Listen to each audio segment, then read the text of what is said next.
You know, when you learn the secrets to hitting your irons flush, it becomes really easy. You look forward to hitting that mid-iron out of the fairway because you know you're going to hit a good one, and most of your playing partners are going to struggle hitting those shots. Now, I've put together 3 of my all-time best videos that are going to share with you some of those real secrets to hitting crisp irons. Let's go ahead and get started. What's the move that every single pro golfer makes? Well, they shallow out the club from the inside, tuck in that right elbow. Then from there, they open up their body with an iron, getting the shaft to lean in front and really just compress the heck out of it. Well, in this video, I'm going to show you exactly how to do that. And once you get that move down, it's almost like the ball just has nowhere to go, but pretty straight with a nice little tight draw. Let's go ahead and give it a whirl here. There we go. Hit that one fantastic. Again, nice straight shot, a little bit of draw from right to left. Not going to do much better than that. 205 with a 6-iron. Well, there's a couple misconceptions that are causing players to, make this almost impossible. Let's talk about the right arm getting tucked in. Well, there's a couple things that are happening when the right arm doesn't get tucked.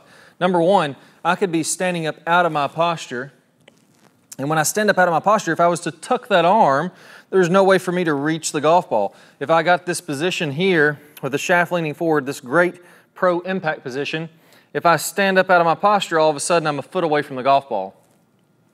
I would have to throw my right arm. There would be a gap between the side of my body and my right arm, release all that lag, get rid of the shaft lean to now being able to reach the ball. Well, there's one little trick you can do that helps with this. Think about your right shoulder. Look at the difference between when I stand up and throw my arms. My right shoulder is way back here and far away from the golf ball versus my right shoulder getting closer to the golf ball and in front of the golf ball. Now, I don't want this to be a slide in front. I want to keep my nose behind this golf ball, but I want to feel like my right shoulder goes down and through that, almost like if I had a split hand hockey grip and I was going to go ahead and set up this golf ball normal, grab a split hand grip and then come down there and make contact like this, put a little pressure into that golf shaft. You can see how much forward my right shoulder would be, how much closer to the ball it would be.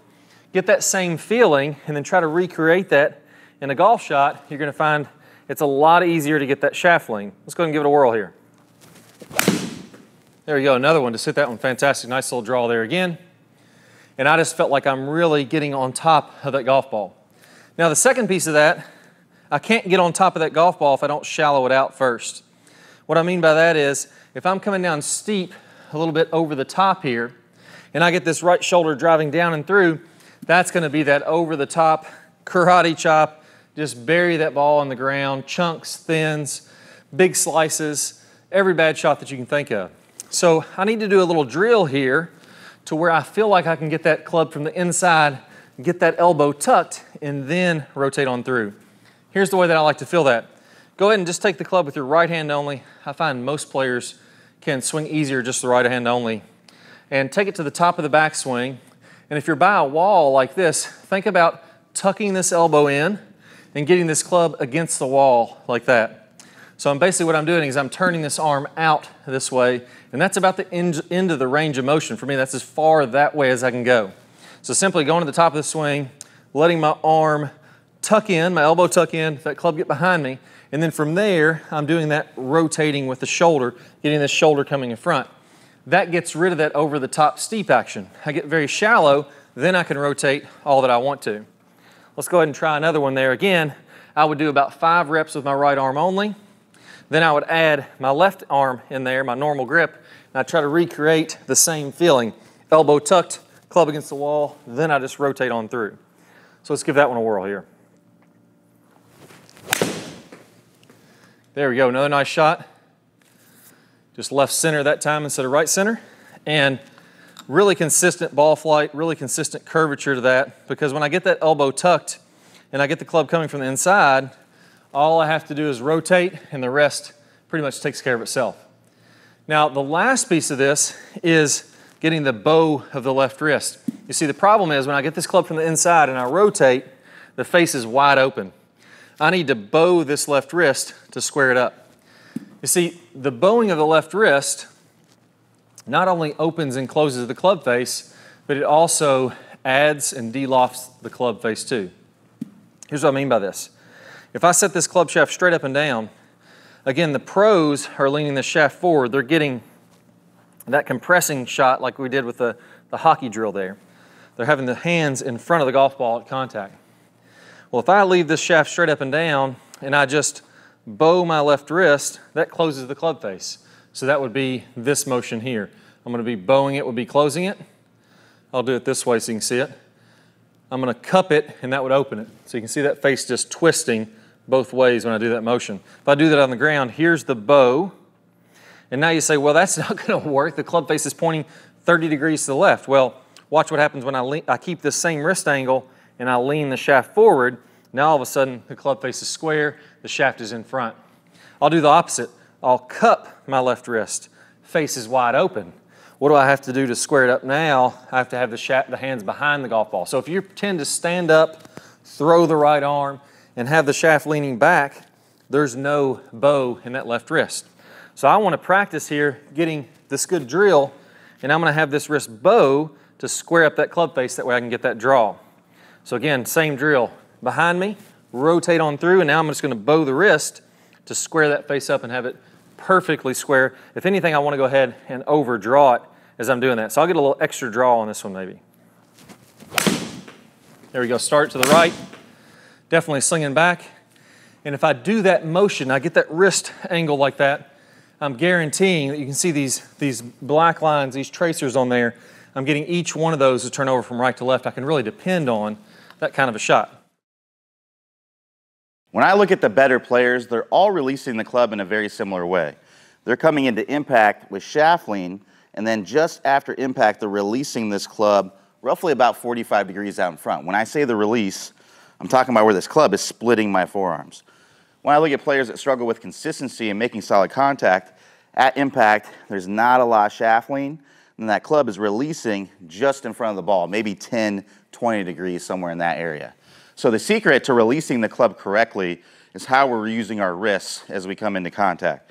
If I'm flipping or early releasing, you're going to see this lead wrist is really breaking down through impact. And you can see this trail wrist is going from a bent back position to kind of a scoopy palm up kind of position as I'm coming through. And if you imagine there's a wall right here, I'd be just sticking that club right into the wall in front of me.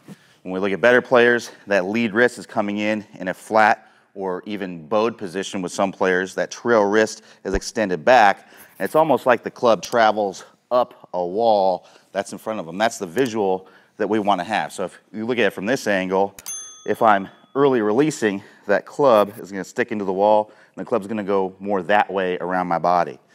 If I'm using my wrist correctly, I'm going to have flat to bowed lead wrist, extended back trail wrist at contact, and then after contact, that club's going to travel more this way, and like there's a wall in front of me, it's like it's going to travel up a wall. The momentum of the club is going to go up instead of around me like this.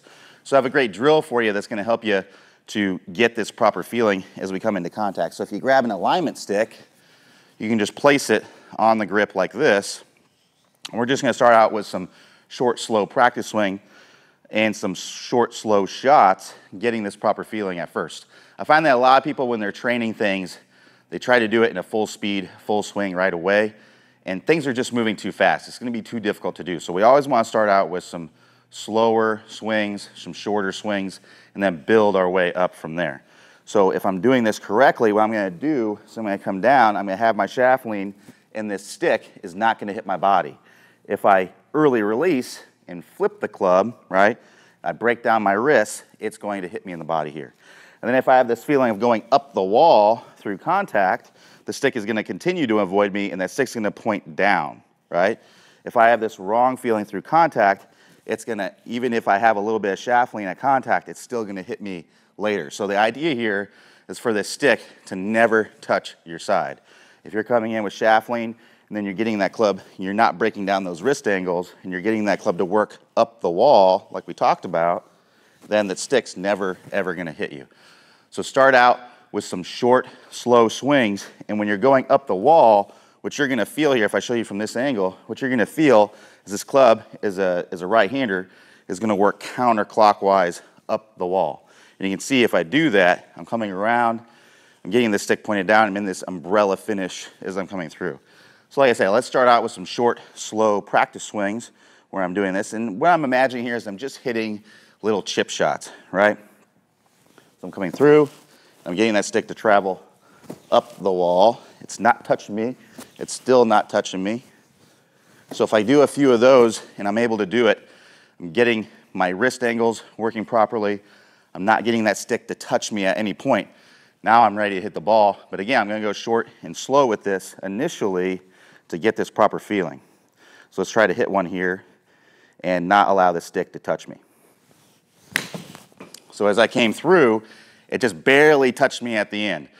So what I would do after that is I would exaggerate it even more. I'd really do some more practice swings where I really exaggerate this club. And this is an exaggeration. If I'm coming in like this and the club's going out like that, I mean, that's crazy exaggerated, but that's what you want to feel is happening. Really feel like this club, like there's a wall in front of you right here, and you can't hit that wall. You got to get this club to travel up the wall as you're coming through, and you can see as I do that, that club releases way, way out in front. It never actually probably releases if you're looking on video because it's super exaggerated, but that's what we need to feel to be able to do this in the long run. So let's try another one here. Let's see if I can get it to make sure that it doesn't touch me. At the very last second on the last one, it hit me right down here. So for me, I'm not ready to move on to the next step to make it go faster because I'm not even able to do it yet at the slow and shorter swing. So let's give it another try here. I'm going to really, really try to exaggerate this one. So on that one, I saw that one shoot out really, really low. I mean, this is a short, slow swing, and that ball still came off like a rocket because I was able to get some really good shaft lean. I never felt this stick come around and hit me. Now at that point, and that point only, am I ready to start building this up to longer and longer swings. So work through that with this drill, and I'm telling you, if you work on this every day for a little bit every day on the range, you're going to start to be able to do this faster and longer, faster and longer, and eventually it's going to end up in your swing. Now, if you have struggled forever to shallow out this club, get it coming from the inside, and really get it in that slot through contact, this is going to be the perfect video for you. You see, what most people do is kind of a reverse type figure eight drill. Here's what I mean by that. When they do the backswing, we start to use our hands and our wrist and we pull this club to the inside, and that gets this club working to the inside. That's the start of our figure eight. As we start down, we come a little steep and over the top. That's kind of like a loop, the first half of the figure eight. And then as you come through, you slice or pull the club across the golf ball, and then it finishes up over here. So it's almost like the club's going inside, over the top, and then looping around. Almost like a little bit of a figure eight type motion. If I just kept that moving, it would look something like this, right? So I'm making a little figure eight pattern there as I'm swinging. That's the pattern that most golfers have, and here's the reason for that. It just feels a lot more powerful to pull that club with the right arm and start to suck it from the inside. We know we can't swing down on that plane, so naturally we kind of loop it to the top. So if you're right hand dominant, then you're pulling the club back inside like this, kind of flaring it open, and then that starts the figure eight on the pattern. Once it gets on the pattern, it's really tough to get off of it. Now, to break that pattern, what you need to do is the exact opposite. You need to get the reverse of that so that you can feel the club really shallow out to the extreme and almost make it impossible not to get the club shallow from the inside and releasing. So all I'm going to do is reverse that pattern. Super simple drill here. I'm going to take the club back outside the opposite direction. So I was doing this. I'm going to do a little bit of a Matt Wolf to the outside. Let it drop to the inside, swing out to the right. Again, so that's the opposite of coming steep and over the top. Now I'm way shallow, swinging out to the right, and then I'm going to let it loop around again. So if I did that kind of pattern, it would be the opposite. So I'd have a little figure eight kind of going this way. I'm just changing the direction of the figure eight. Now you may be saying, Clay, this sounds silly. I had one problem, so now I'm just doing another problem to fix it. It sounds like it's a mess. Well, here's the cool thing about this. You can't overdo it. I never see anybody that overdoes that and has their swing look anything like Matt Wolf. If we do this little figure eight drill, now just make some of these swings where I'm coming out and going like that. When you actually get up to the golf ball and make a swing, it's going to look something like this. It's going to look like a completely normal swing. You're going to hit it really solid because you're getting that club slotted from the inside. You're getting lag. You're having that nice tight draw on there like that. So there, I feel like I just stepped up. That one actually went fantastic, 218 yards with a 6-iron, and I didn't even feel like I had to swing hard. A lot of that is because I've got that club looping from the inside, on plane, lots of lag, and then it releases from there. So there's one big key that you have to do with this. When you're doing this drill, most everybody gets this half of the drill correct. When I swing through, you're going to need to feel like your arms fly away from your body much more than you've ever felt before. So in order to release that club out, you're going to feel like your arms are wide, and there's a lot of space here between your arms and your club and your body. So my club is very far away from me. There's a lot of gap here. My elbow pits are almost getting a little bit of air here. And as I swing through, then I'm letting the club loop around this way. So it's that, if we're looking from the down the line view, the club is coming around that way. You'll notice that with a lot of players, especially Tiger.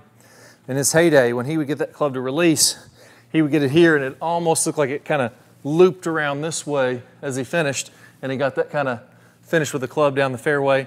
That was kind of his textbook move, the way that it looked like his pattern was. I'm teaching the same thing here. So get the club to go back out, first half of the 8. From here, I'm going to feel like the club comes down this wall, way shallow, away from the inside. I'm going to feel like I then swing toward that wall. My arms get a lot of extension. The club comes up, out, and high, and then it loops around to my finish.